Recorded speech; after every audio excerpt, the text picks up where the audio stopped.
அண்மை செய்தி. சட்டமன்ற செயலாளர் முன்னிலையில் எம்எல்ஏ செந்தில்குமார் அறையின் பூட்டை உடைத்து அமலாக்கத்துறை அதிகாரிகள் தற்பொழுது சோதனை நடத்த முடிவு எடுத்திருப்பதாக அண்மை செய்தியை நாம் பார்த்துக் கொண்டிருக்கிறோம்.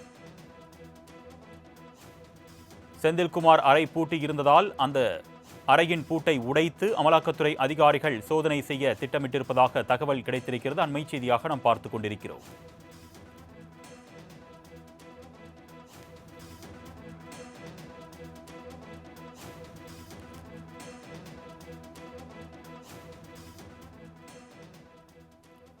சட்டமன்ற உறுப்பினர் செந்தில்குமாரின் அறையின் பூட்டை உடைத்து அமலாக்கத்துறை அதிகாரிகள் சோதனை செய்ய தற்பொழுது முடிவெடுத்திருப்பதாக அண்மை தகவலை நாம் பார்த்துக் கொண்டிருக்கிறோம். கூடுதல் விவரங்களை செய்தியாளர் ராகவேந்தர் வழங்க நாம் கேட்கலாம். வணக்கம் ராகவேந்தர், கூடுதல் விவரங்கள் சொல்லுங்க.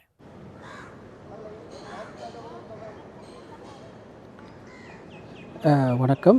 இன்று காலை 7:30 மணி முதல் திண்டுக்கல் பெரியசாமியும் அமைச்சருமான அவரது இல்லத்தில் அவரது தொடர்பான இடங்களில் தமிழகம் முழுவதும் இருக்கக்கூடிய அவரது தொடர்பான இடங்களில் இந்த சோதனையானது அமலாக்கத்துறையினர் நடத்தி வருகின்றனர். அமலாக்கத்துறையினர் அதாவது திண்டுக்கல் பெரியசாமியின் மகனான சட்டமன்ற உறுப்பினரான செந்தில்குமார் வீட்டிலும் அவரது தொடர்பான செந்தில்குமார் வீடு மற்றும் அவரது மகன் பிரபு மற்றும் அவரது மகள் இந்திராணி ஆகியோரது இடங்களில் இந்த சோதனையானது நடத்தப்பட்டு வருவதாக அமலாக்கத்துறை தரப்பில் தெரிவிக்கப்பட்டிருக்கு. திமுக துணை பொதுச் செயலாளரான திண்டுக்கல் பெரியசாமி கடந்த 2006 ஆண்டு முதல் 2019 வரையிலான தமிழக வருவாய்த்துறை, சட்டமன்ற திரைத்துறை மற்றும் வீட்டு வசதித்துறை அமைச்சராக இருந்தபோது 2,31,35,000 ரூபாய் வருமானத்துக்கு அதிகமாக சொத்து சேர்த்ததாக அவரது மனைவி பி. சுசீலா, தற்போதைய பழனி சட்டமன்ற உறுப்பினரான பெரியசாமியின் மகனுமான பி. செந்தில்குமார், மற்றொரு மகன் பி. பிரபு ஆகியோர் மீது திண்டுக்கல் லஞ்ச ஒழிப்புத்துறையினர் கடந்த 2012 ஆண்டு வழக்கு பதிவு செய்தனர். இந்த வழக்கிலிருந்து திண்டுக்கல் மாவட்ட நீதிமன்ற விடுவித்ததை எதிர்த்து உயர்நீதிமன்ற லஞ்ச ஒழிப்புத்துறையினர் மேல்முறையீடு செய்திருந்தனர். மக்கள் பிரதிநிதிகளுக்கான சிறப்பு நீதிமன்றம் இந்த வழக்கை 6 மாதத்துக்குள் விசாரிக்க வேண்டும் எனவும் உத்தரவிட்டது. இதனையடுத்து திண்டுக்கல் மாவட்ட நீதிமன்ற உத்தரவை அண்மையில் சென்னை உயர்நீதிமன்றம் ரத்து செய்தது. இந்த நிலையில் வருமானத்துக்கு அதிகமாக சேர்த்து 2,35,000 ரூபாய்க்கு சட்டவிரோத பண பரிமாற்றம் ஏதேனும் நடைபெற்றதா என்ற கோணத்தில் அமலாக்கத்துறையினர் இந்த விசாரணை நடத்தி வருவதாக தகவல் தெரிவிக்கின்றனர். இதில் சென்னை பசுமை வழிச்சாலையில் இருக்கக்கூடிய பெரியசாமியின் அரசு பங்களா, மதுரை திண்டுக்கல் இருக்கக்கூடிய பெரியசாமியின் வீடு மற்றும் அலுவலகங்கள், சென்னை சேப்பாக்கத்தில் இருக்கக்கூடிய பெரியசாமி மகனான பழனி தொகுதி சட்டமன்ற உறுப்பினரான செந்தில்குமார் வீடு மற்றும் இரண்டாவது மகன் பிரபு ஆகியோரது வீடுகளில் அமலாக்கத்துறை இந்த சோதனையை நடத்தி வருகின்றனர். மேலும் கடந்த திமுக ஆட்சியின் போது வீட்டு வசதித்துறைக்கு சொந்தமான நிலத்தை முறைகேடாக விற்பனை செய்ததாகவும் இந்த புகாரானது தெரிவிக்கப்பட்டிருக்கு. அதாவது இந்த திண்டுக்கல் பெரியசாமி 2 வழக்குகள் அமலாக்கத்துறையில் நடத்தி வருகின்றன. அதாவது முன்னாள் டிஜிபியாக இருந்த ஜாபர் ஷேட்டுக்கு இடம் ஒதுக்கியது தொடர்பாகவும் மற்றும்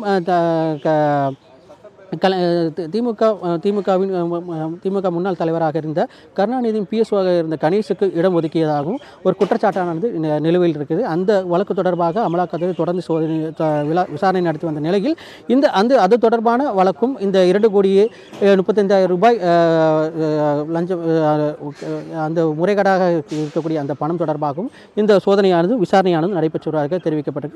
நான் தற்போது இருக்கக்கூடிய இடம் இந்த சட்டமன்ற விடுதியாகும். இந்த சட்டமன்ற விடுதியில் பெரியசாமியின் மகனான செந்தில்குமார் விடுதி இருக்கிறது. அதில் சோதனை நடத்துவதற்காக காலை 7:30 மணி அளவில் அமலாக்கத்துறை வந்திருக்கின்றனர். ஆனால் 3.5 மணி நேரம் காத்திருந்தும் அதற்கு தொடர்பான எதுவும் கிடைக்காததை அடுத்து தற்போது அந்த விடுதியின் கதவை தற்போது உடைத்து உள்ளே செல்வதற்குண்டான அனுமதியை பெற இருப்பதாக தெரிவிக்கப்பட்டிருக்கு. அதற்காக தற்போது சட்டமன்ற செயலாளர் முன்னிலையில் சட்டமன்ற உறுப்பினர் செந்தில்குமார் அறையை பூட்டை உடைத்து அமலாக்கத்துறையின் அதிகாரிகள் சோதனை நடத்த முடிவு செய்திருப்பதாகவும் அதற்காக சட்டமன்ற செயலாளர் சீனிவாசன் சட்டமன்ற உறுப்பினர் விடுதிக்கு வருகை தந்திருப்பதாகவும் தகவலானது தெரிவிக்கிறது. தற்போது அவர்கள் அமலாக்கத்துறையினும் இருக்கின்றனர். சட்டமன்ற செயலாளரும் சீனிவாசன் தற்போது உள்ளே இருக்கின்றனர்.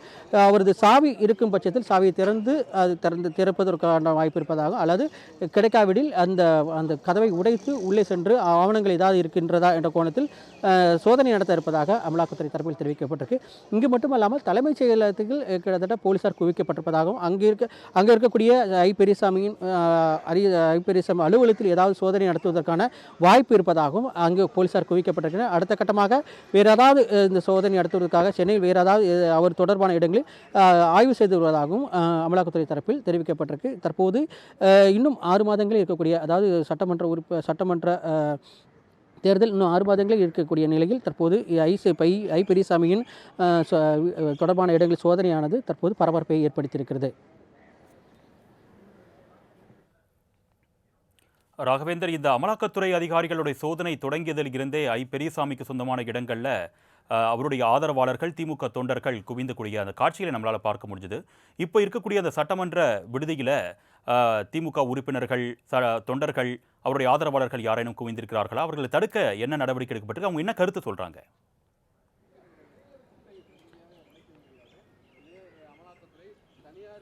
பெரியசாமியின் அவரது இல்லமானது தற்போது அமைச்சர்கள் இருக்கக்கூடிய அந்த கிரீன்வே சாலையில் இருக்கக்கூடிய அந்த சாலையில் அவரது வீடு இருக்கின்றது. சட்டமன்ற அவரது மகன் செந்தில்குமாரது விடுதி மட்டுமே தற்போது இங்கு இருக்கிறது.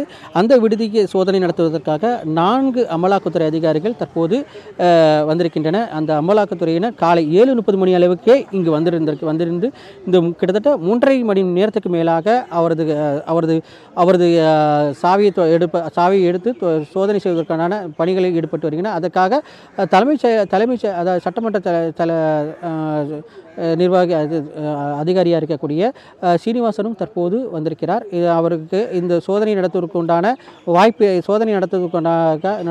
நடத்த வேண்டும் என்று அமலாக்கத்துறையினர் அவரிடம் தெரிவித்திருக்கின்றனர்.